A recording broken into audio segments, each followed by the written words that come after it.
Hi friends, my name's Emma and let's talk spooky stuff. It has been the craziest month. I have watched some of the worst movies and some of the best movies of the year in this month. I watched so much to try and get my top 10s all in order.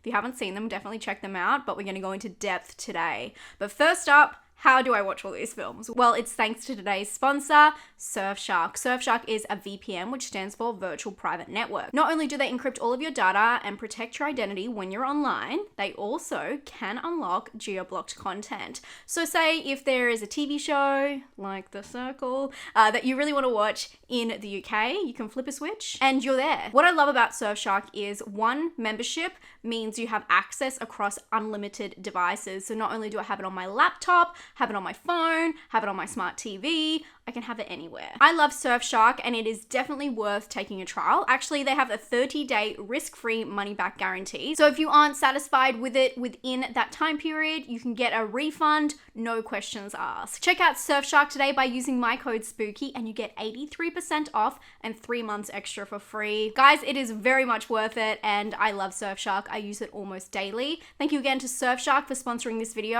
and supporting creators like me. Let's get into the movies. Let's start with the movies. It was a long month.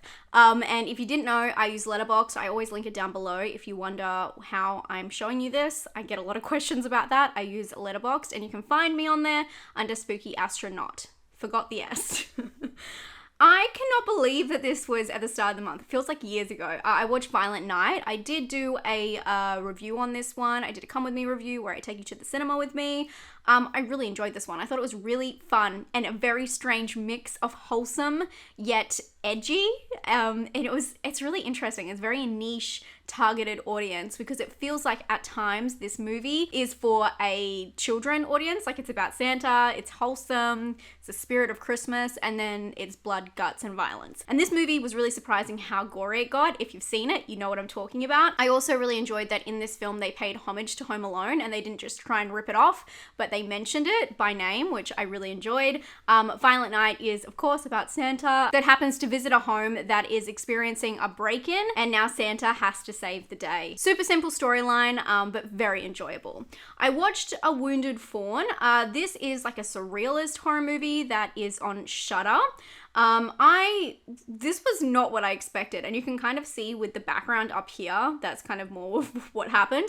It's a simple story about a woman who is dipping her toe back into the dating pool and goes on a weekend escape with a man. Sounds like fresh, but it's kind of tied up in art. It's, again, a little bit simple, but it has all of these strange metaphors to do with the artworks and it just breaks out into this surrealist nightmare at one point. So if you're into that kind of thing, weird, wacky, I would recommend it, but I don't think it's for everyone. I really don't. But yeah, definitely like a surrealist film based in Greek mythology. Yeah. I'd recommend to some people. Soft and Quiet. We talked about this a bunch this month because I did a couple of videos on disturbing horror movies. I know how many of you follow me because you like that content, so I will definitely be keeping that up in the new year, so make sure you're subscribed. But Soft and Quiet is one that I talked about when it was coming out to VOD, but I didn't watch until obviously now, and I shocked myself. I was like recommending it like willy-nilly, but this is like very intense subject matter. And I think this one's really hard to talk about because you want the audience to go in as blind as possible and not know anything because it is a shock and that's the whole point of it. I would say the director in this, she is phenomenal. She is a master and it was really intense, and the fact that she went there and she went all the way there with the storyline, I really appreciated that, and I thought that that was really well done. Let's just say the story, again, huge content warning on this for the brutality, and if you are sensitive at all, I class this one as a disturbing movie, so make sure to look up any warnings that you need to. I don't want to spoil it for everyone here, but I would really recommend this to only people who really like disturbing content. Soft and Quiet is a story about a group of women who meet to discuss a similar life view they have. And while they're there, they encounter someone from their past. It is grueling, but the cinematography in it is amazing. It's kind of shot as if it's all one take, so you're going along for the madness, and it is madness. It's pure madness. I think it's really well done. I watched the next couple I watched for a disturbing movie video that I did, so I'm just going to touch on them kind of quickly, but if you want to check that out, I'll link that down below as well if you want more details. Hippopotamus, this is an indie film that you can find on the depths of the internet. It's all shot in kind of like one location, and it centers around a man who's kidnapped a woman, and he wants her to fall in love with him. And you're kind of like fed this storyline, and you're just putting the pieces together about how she got there as the days go on. It's a very interesting one, and a lot of people think that the ending is quite open, but I think it's quite succinct. So it's really interesting to watch it and kind of have that feedback, or go online and join some conversations about it. That's what I did. But yeah, I would recommend it to people who don't mind like an indie kind of low budget film with an interesting idea. The next one I watched is You Want Me to Kill Him? ? I should laugh. It's just like such a funny title, but it is based on a true story, so it is like, it's pretty messed up. This one is, it seems so obvious nowadays. It was, 10 years ago, but it seems very obvious nowadays. But basically about a boy who has this online relationship with a woman who is in an abusive relationship with her boyfriend. It feels very Lifetimey the way it's put together, but in my comment section I saw a lot of people really love this movie. It's a UK film, and I think that the story and knowing it's real gives it an extra oomph. But it seems very obvious to an audience who understands technology today. Downloading Nancy is a very complicated story. I've never seen anything like this. It is the story of a woman who has like the straw that broke the camel's back. She's on her last leg. Basically, she meets up with this guy, and she's battling a lot of demons. She's in therapy, and she has immense trauma in her life, and she's looking for someone who understands that trauma. It's the strangest movie the way it presents this, because usually we kind of get lowered into this storyline from the character, but from the very first scene of this film, you're kind of like dropped into this world, and this dark world of her trying to cope with life. It's really dark and very confronting, I'd say. Again, on the disturbing movie list. Okay, the highest point of my year. I watched Triangle of Sadness, and I loved every moment. Oh yes, I did want to mention, I'm really unfortunate the woman who played Yaya in this film passed away, which was really sad. I did hear about that. But yes, absolutely love this film. As I've said I never write reviews. I do maybe 5 times a year on Letterboxd. The logistical cinematography, masterful. And that's just the start. The fact that this was so incredibly entertaining and actually had substance and meaning, incredible. If you're squeamish, this one is not for you. Everyone else, don't skip it. I loved this film. I could talk about this one forever. It was just such a good experience to go in blind though. I will say it's about a couple, an influencer kind of couple, models, and they go onto a yachting charter boat. I don't know the terms. Unfortunately, I do not live that life. And there you kind of go through this story of class and structure within the hierarchies of this boat. And there's just so much more to it. That's just the tip of the iceberg. But the cinematography in this film, because of the boat just alone, I mean, there's 3 different acts to this film, but just that part alone, the swaying and the way that they could keep the camera still during that, that alone, I couldn't understand it, and I was trying to work it out when I was watching it, and it's so compelling because all of the characters are so interesting in their own regard, and then the cinematography is just blowing me away. There was just so much to try and digest, and it's the most amazing journey. Absolutely love the film. If you checked out my top 10, you'll know where it sits, but I love that film so much. It's very disturbing, makes you think, there's layers to it, and it's just everything you could want in a film. I gave it 5 stars. From there, I watched The Chalk Line. This is a movie that a lot of people were, I guess, what do you call it, clickbaiting, I guess, in headlines. I saw a lot of people talking about The Chalk Line, the new Netflix movie that everyone's too scared to finish. I felt like it was more of a thriller than a horror, and I know that that's I hate that. I don't even like saying that. That's a really gatekeepery term. So many people tell me that certain movies aren't horror movies, and it just blows my mind. What was the one the other day? I heard one the other day. Oh, people said The Black Phone. That's the one. Everyone said, oh, The Black Phone you didn't put in your top 10 because it's not a horror movie. It is a horror movie. Anyway, that's another discussion for another time.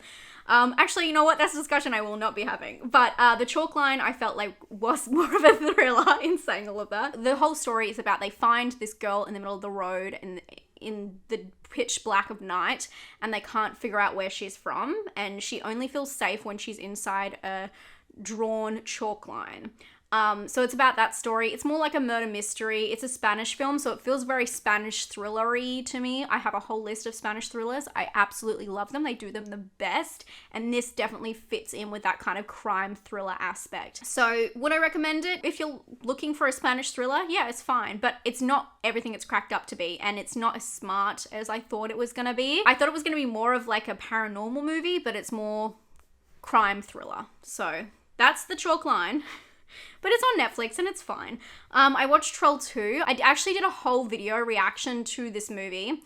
The people who watched it, thank you so much.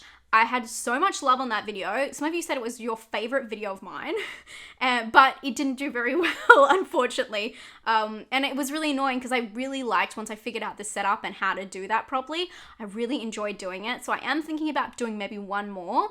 If you have an idea of what to do, leave it down in the comments. I'll probably pick the most popular one as well because I want people to actually watch it and find out if they like that style. But I basically did like a full watch of the movie. I'd never seen Troll 2. It's famous for being the best worst movie or the best bad movie of a horror movie, and it did not disappoint. I love this movie. I'm still not sure where I would even rate it, but it's iconic, and I wish I want to see this at the cinema.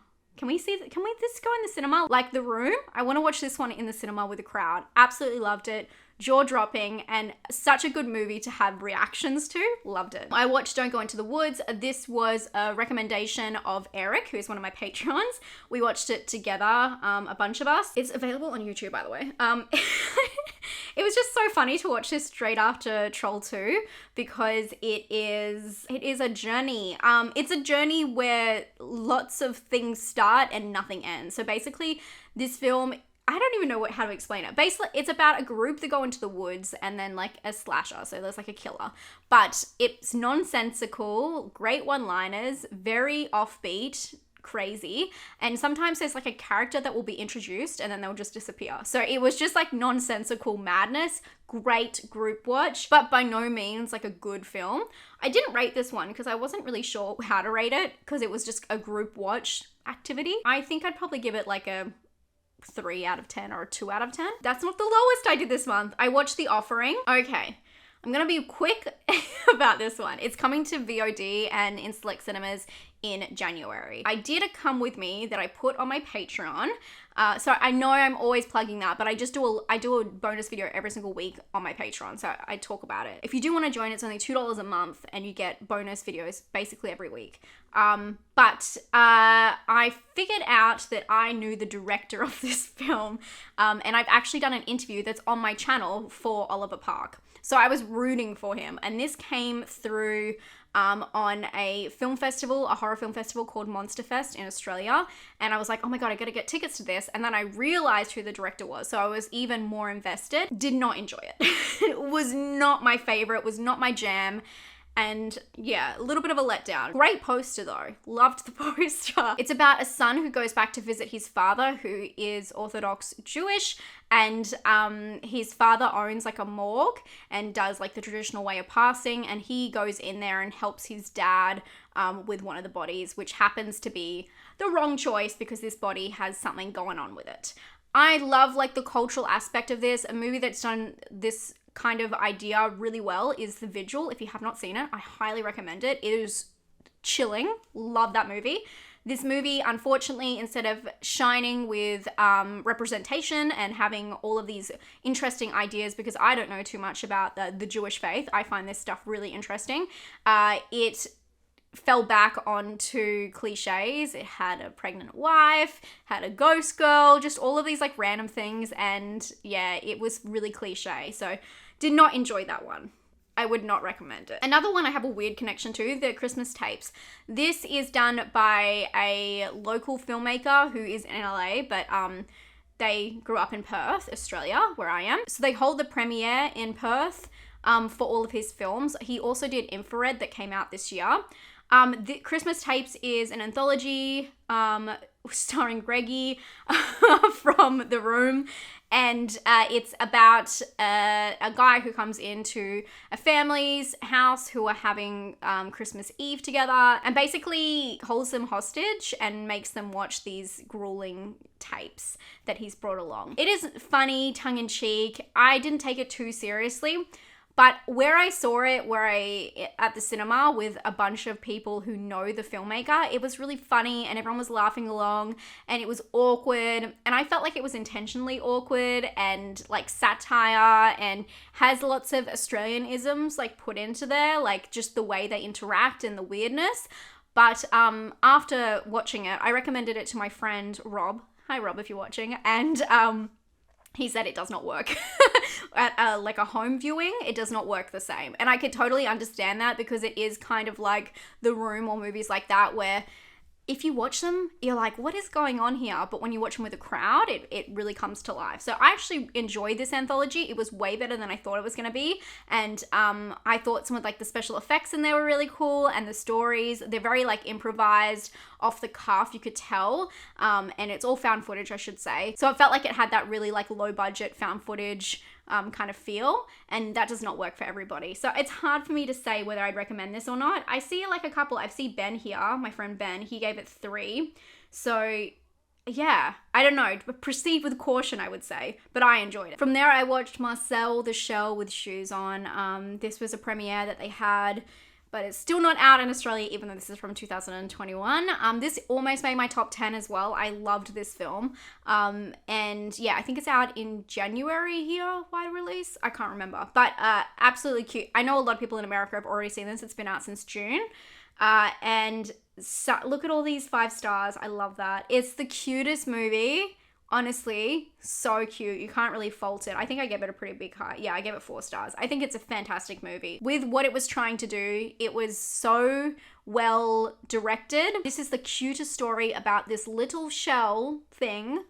They kind of explain it. It's meant to be bizarre, obviously, who is seeking out purpose in life. It's like a documentary where someone moves into his house and learns about him. So I don't want to spoil too much, but totally adorable. Recommended to watch with your whole family. So wholesome, so beautiful. I cried my eyes out multiple times, and you can see what's going to come. My God, am I getting emotional again? I need to stop it. But you can see what's going to happen, but it doesn't mean you can't stop it. It's beautiful.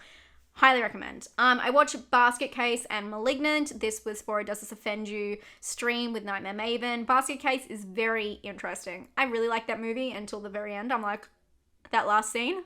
If you haven't seen it, it is about a guy who enters a hotel with a basket under his arm, and he's on a mission to right some wrongs. I'll say that. Malignant, if you haven't seen it, James Wan's masterpiece. I know a lot of people are very hot and cold on this one. I love this movie. I think it's so funny and so strange. It's like a love letter to Giallo films about this woman who is experiencing these nightmarish like visions where she's seeing people in her town being killed, but they're actually being killed in real life. So they're trying to figure out what her connection is to that. It is a ride. It's a ride. How do I pronounce this? Nocebo? I had a bunch of you recommend this one to me. I did talk about it in my What's Coming to VOD, but then I never saw it. Then I had so many of you recommending it in the comments. Yes, I do read the comments, and yes, I do see your recommendations, and I screenshot them so much. I have so many screenshots from all of your recommendations. I really try. I need to get back into doing a watch list. But a lot of you recommended this to me, and I didn't love it, but I understood that it was like an interesting idea. This is, I guess I could see how predictable it was. It seems so obvious, but basically it's about a woman who's stricken with this strange illness, and her family, she's very wealthy, she's a fashion designer, and then this woman appears from the Philippines to help her do some traditional medicine to try and get her better. And it's about this kind of like psychological downfall of her trusting this woman and her family worrying about her. I wouldn't say there's too much more than that. I think that the idea is a lot stronger than the actual film and the way they carried out the structure. But the woman who plays Diana is fantastic, absolutely fantastic, and I loved her. So yeah, if you're looking for something kind of easy, psychological for background, I would recommend that one. Falling for Christmas, how could I rate perfection? Lindsay Lohan is so self-aware now, and I love that for her. This movie's so funny. It's exactly what you think it is. She goes, Lindsay Lohan, with her, I think he's like meant to be like an Instagram-y influencer. They go on the ski slope, they bump their heads. No, they don't do that, but they fall down, and then they she can't remember who she is, and she ends up with this guy who's, you know, rugged, aka like owns this. It's just so stupid when they make it like, oh, they're just this poor and wholesome man, when they're like, obviously he's like so well off. Anyway, and she finds the true, you know, meaning of Christmas, all that stuff. Anyway, it's funny. It was funny. It was fun. I love her. I just love her. Okay. Then I watched Del Toro's Pinocchio. Perfection. I had no idea how funny this was going to be. This movie's so good. So good. I stand by it. Not a fan of the talking cricket though as much, and I figured out it's not called Jiminy Cricket in these films, obviously. It's from the original, which is called The Talking Cricket, I believe. But Jiminy Cricket is the Disney one, so I always go like, I didn't like the Jiminy Cricket, but it's just the cricket. And yes, the cricketer is played by Ewan McGregor, who is great, but I just wasn't a fan of the character. Anyway, Pinocchio. Pinocchio himself, perfection. This is the Pinocchio we've dreamed of. This is the Pinocchio we needed. If you don't know about the story about Pinocchio, I don't know what to tell you. There's a whale, there's a kid who's a wood, and then his nose grows into a tree. So have fun with that. But it's just a very interesting portrayal, but also more realistic. It's a stop frame animation about Pinocchio and his journey, and I thought it was fantastic. I do have several questions about Geppetto though, because how it starts is a very different way to how it's explained in other stories, and I don't want to spoil anything, but I have questions. Let me know if anyone else has these weird questions about how this happened. Does that make any sense? Anyway, this is on Netflix. Absolutely love it. Very interested to see Tom Hanks's portrayal of Geppetto incoming next year, I assume. For their Pinocchio. But I love that Del Toro got in there just beforehand and was like, beat this. The Apology. This one, very dark movie. But very straightforward. This is on Shudder, The Apology. It stars Anna Gunn, of course. How did I forget that name? Who is from Breaking Bad. On Christmas Eve, someone appears at her doorstep to bring her a strange gift. And it's a very straightforward kind of crime thriller horror.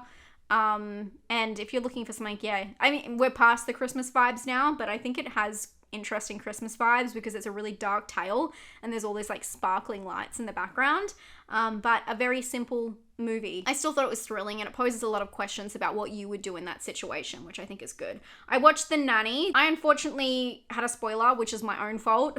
I was talking to someone, Ian, if you're watching, hi. The story is about an immigrant woman who moves to New York City. She's doing like a babysitting gig for like a really well-off family, and her kind of down spiral with trying to balance that with trying to pave a new life for herself and her son. It's a very demanding movie, I think, and a lot of it is in the subtleties. And it felt a lot of it was skewed towards drama, and you were trying to like look for where the horror was going to come in. And I don't feel like it's fully actualized, but the acting itself was phenomenal. It's on Amazon Prime. I watched Emergency. I think I watched this on Amazon Prime just after this. Oh my God, this movie. It is like a comedy drama, and it has this very strange kind of tongue-in-cheek aspect to a really serious subject matter, which I thought was very interesting. But it's basically about a bunch of guys who find someone passed out on their floor, and they have to figure out what the right thing to do is. And because they're black, they have to figure out whether they can even call the police. Super interesting watch, and it's kind of like tied in this whole story about like college dorm parties and all this weird stuff as well. So it's like got this edge to it, but it's like a very serious subject matter. Very interesting. And then all of the places it goes from there is just a lot. It's a lot. So yeah, I highly recommend it. I really enjoyed it. I then watched Meet Cute, which, oh my God, this, I don't know why people probably felt like this movie was really fun and romantic. I felt this movie was so depressing, but I liked it. It's got Pete Davidson and Kelly, I always forget her last name, Kiko. I don't even know if that's how I pronounce it. Everyone knows I know Pete Davidson personally. If you know, you know. I'm so sorry. That's a joke. Anyway, but basically it's about a girl who goes into a bar and meets a guy over and over and over and over. Okay? It's a little bit of a time travel movie. But check it out because it's a very interesting idea shaped around time travel, and it's shaped around letting go and being able to move forward. It's a metaphor for depression, but also, yeah, it's a lot to think about around the holidays, isn't it? I thought it was interestingly done. It's quite like edgy and fun and cute, but yeah, a little bit depressing. I then watched Body. This was one that I watched with my patrons again. Again, watching people make decisions that you're like, why? Huh? Basically, you follow three girls. They go to one of their uncle's mansion on Christmas Eve, and there someone tries to break in, and it all goes downhill very fast, and they have to make some quick decisions. Some of them, not so good. If you like aggravating watches, if you like watching something and you just can't believe they're doing that and that's happening, this is the movie for you. I watched Yule Log. Loved this film. If you haven't seen it, highly recommend it. Highly recommend going in blind. It's really hard to talk about, but basically Adult Swim do fake commercials and they nest them within their program slots, so you can't tell what's like real and what's fake until it turns. And Yule Log is kind of a progression on that, where we have a full length film. Doesn't start as a commercial, but starts as like the Yule Log crackling fire stream that everyone puts on Christmas, and it turns into something completely else, and it's fantastic. It's a horror movie. It is daring. It goes all the way there and beyond, and I would highly recommend it. Very, very well done, and yeah, just don't watch anything about it because there's so much that happens. A Man Called Otto. Sir. This is based on a Norwegian, I want to say it's Norwegian, I hope it's Norwegian, not Swedish. It's about a grumpy old widower in a little street, played by Tom Hanks, and his relationship with all the people around him, how that kind of blossoms when a new person, like a new family, moves into the neighborhood, and you kind of discover slowly why he's the way he is. Very straightforward. I did not like this film. I mean, it was fine for what it was. I don't think I'm the demographic. A lot of it didn't make sense with his character and how they kind of arced it around. I also didn't think it translated well. I have not seen the original, but from what I know, I could tell it didn't translate well into an American setting, just because it even just looked Scandinavian, like the streets and the way that the community was aligned. It didn't look like it was in America, and I just don't think a lot of it translated well for the American audience, especially when it does this kind of like edgy, dark, depressing comedy. I watched a lot of those depressing comedy movies recently, but this depressing kind of black comedy, it doesn't translate. I'm not saying they all don't translate well into American, but I think things with like different countries' roots sometimes just don't. It just doesn't work. And I felt that. I didn't like this film. I think it's for a different demographic. Not mine. Not me, anyway. I then watched Piggy. I was putting this film off for so long because I was really worried about... As soon as I saw this poster, I'm like, oh my god, are they going to call her Piggy? I cannot deal with this. The bullying aspect, the fat phobia, you know, like all that stuff. And then obviously she's like covered in blood. I'm like, what are they going to do to her? I was like, I'm not really feeling that kind of trauma around the Christmas time. Although I watched all of those dark movies, but I could tell what was going to happen. Basically, you follow this girl, and she is being really aggressively bullied by these other girls from her neighborhood, and then they all go to this like pool together. From there, something happens. This traumatic event happens that changes her life, and she has to make a choice. I feel like I'm watching a lot of these movies. It's just this interesting way she goes about it, and her interesting reaction to that, and everything that happens because of that. It is dark. I would say the bullying aspect is brutal, but it's just got this strange crime aspect to it that I wasn't expecting. So it's kind of like an unexpected horror movie. I think it is highly unique, but I didn't love it. I felt like we spent a little bit too much time on the wrong things, and there was a lot of tension that could have been created that kind of fell flat for me. But I watched it. I pushed through and I watched it. We're nearly there. I watched Profile, and this is so funny because it's a rewatch for me. But I influenced myself into watching this because when I did a video recently about disturbing movies, I included this because it was kind of on par with a lot of movies we were talking about. And I'm like, you know what? I really want to watch that again. And I end up influencing myself to watch it, which is really funny. Anyway, this movie, fantastic, obviously. It is a within screen movie, and it's about a journalist who wants to investigate some online activity. Let's say that. I don't know what I can say on YouTube about this, but basically into the techniques of a certain group that lure women in.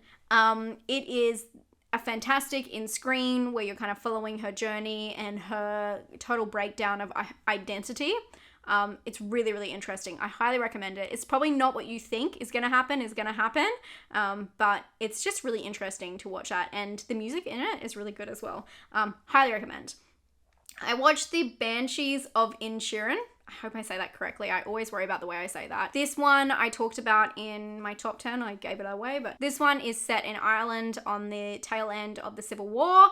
And it is this insane story about this friendship that falls apart and the reasonings to that. It's coded in the idea of conflict and the breakdown of communication and senseless breakdown, I should say, and also depression. And it is the strangest film one of the strangest films I've ever seen that is quite normal, if that makes any sense. I saw this in the cinema and I was so happy I did. It's like such a normal drama that you would normally see matinee kind of style, but then it has this kind of strange darkness to it that you're not expecting, and it's done in a very subtle way. Really enjoyed it. I watched On the Count of Three. I did watch a lot of depressing stuff. Okay, I take it all back. Basically, it is about these two best friends who spend a day together, let's say that. It's a very short film, goes for like an hour and like 25 minutes, and I wish it was longer because it was fascinating. You basically they're suffering from depression, and you see their life in like a 2D perspective at the very start, and then throughout this day you learn so many different aspects about them and all the facets of the reasons they are the way they are. I'm trying not to give too much away, but it's just exhilarating, depressing ride, and I highly enjoyed it, but I just wish it was longer because I was just getting to it. And especially when you follow people for like a day in their life kind of movie, I need a little bit longer to feel like it's like an epic journey, and I just didn't feel like I just needed like half an hour longer. I will say it. I just needed half an hour longer. Yes, would recommend though, but very depressing. I watched Worm. Have any of you seen this movie? What is this movie? This movie is it's like Napoleon Dynamite, I feel like, very-ish. It's like an awkward coming-of-age movie about this kid called Worm, who lives in this society. It's kind of like Lobster meets Napoleon Dynamite, where they have to wear these neck braces things. Looks like home arrest. They have to wear them until they experience I'll say the first kiss. That's probably the better way to say it. But it's like they have these stages of sexual experience, and they're kind of graded on that. And it's about his journey through that in a Napoleon Dynamite-esque way with his family, who's a little bit weird and kooky.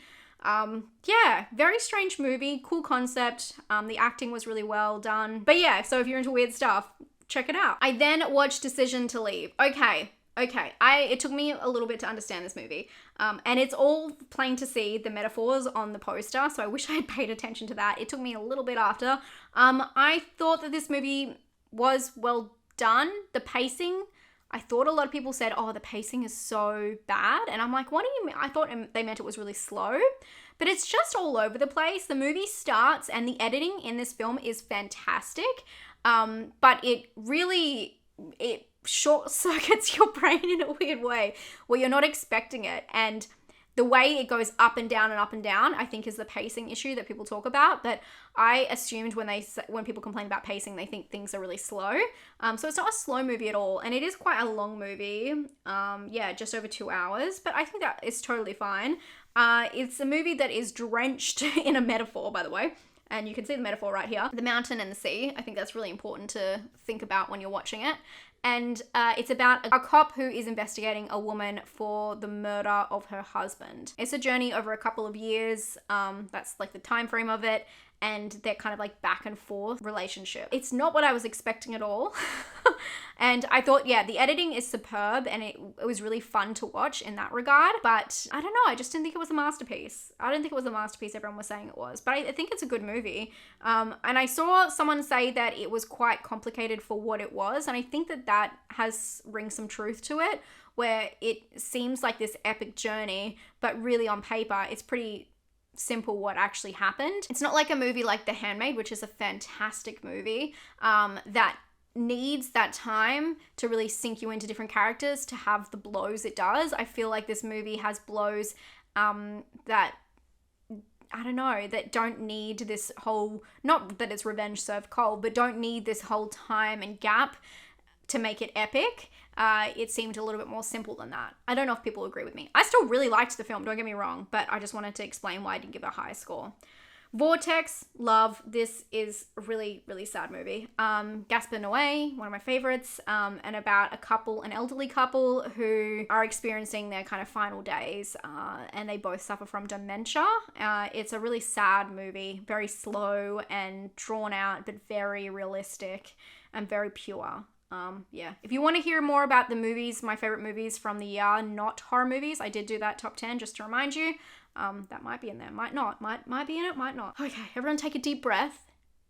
Just remember, this is $1 billion box office hit. Okay? So no one's gonna be pressed if I didn't like it, okay? If I didn't like it, I am a speck on this earth. I did not like Avatar, you can see. I hated Avatar. Absolutely. But let's say, look at that poster. It is very pretty. That poster's pretty.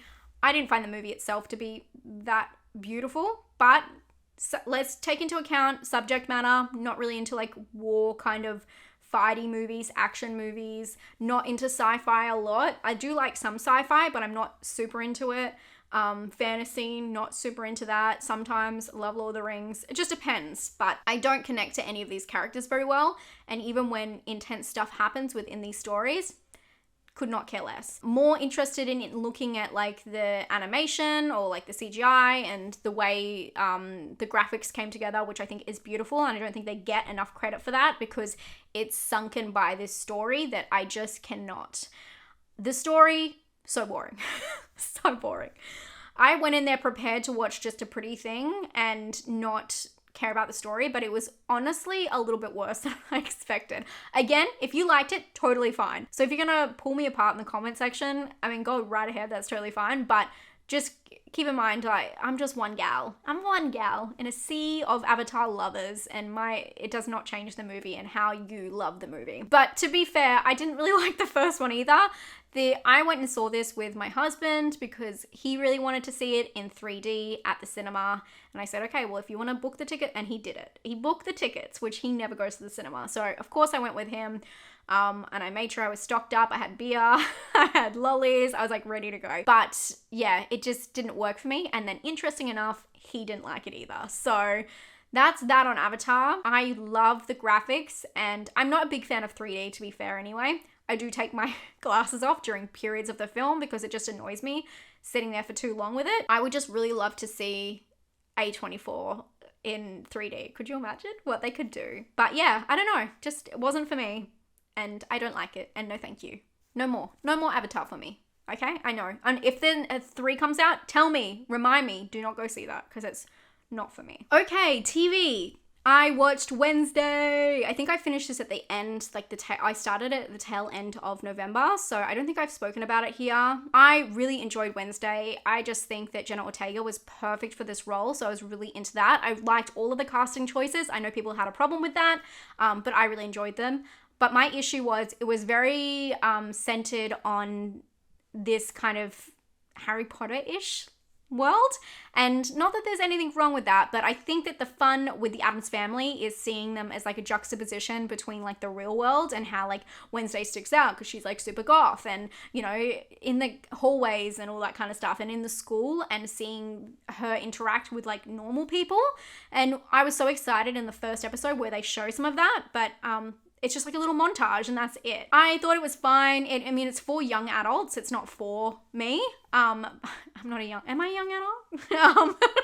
It's for like teens, I should say. And it's really fun that a lot of people are into Wednesday now because of this. And I think it was great. It was well done for what it was, but I would have really preferred if it was done within like a school setting. I also found it was quite predictable what was going to happen. But yeah, hopefully they bring it back.